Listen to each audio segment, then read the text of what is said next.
comment in opposition to the proposed ordinance.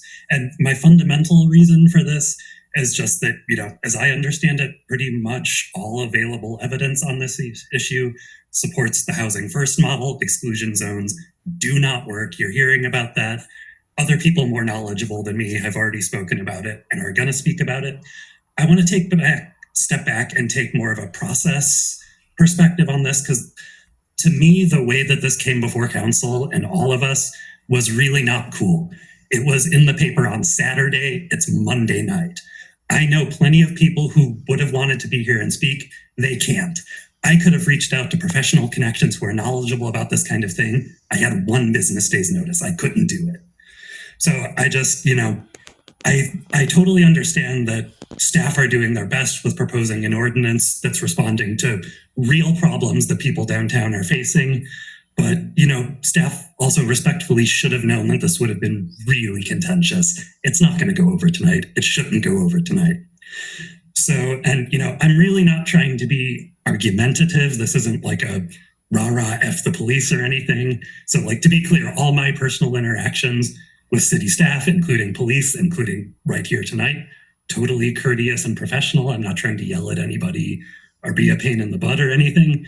But what I want to emphasize is that we can't write ordinances in reliance on side promises or gut feelings that, Chief Kelly's going to be reasonable and bend over backwards for people. The municipal court judge is reasonable, that kind of thing. What we put in an ordinance is on the books, and that's what it is, and that's how the courts are going to interpret it.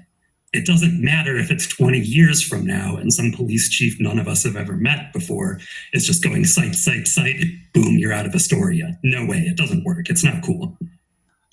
So, and I really think we can be smarter than this.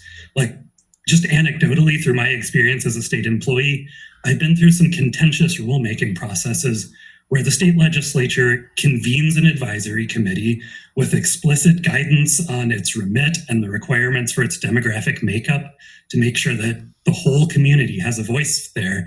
And it's slow and you have to have a professional mediator, but you can get real community buy-in and creativity on tough stuff like that through that kind of process. I have no idea if that's a seriously plausible idea for us here in Astoria, but if I'd had a couple weeks instead of a day, I could have reached out to professional connections and tried to figure out whether that's something I could come before you with a timeline and a rough cost estimate rather than to just come up here and say, I don't like it, don't do it. But that's what I'm saying today. This is a bad idea, don't do it.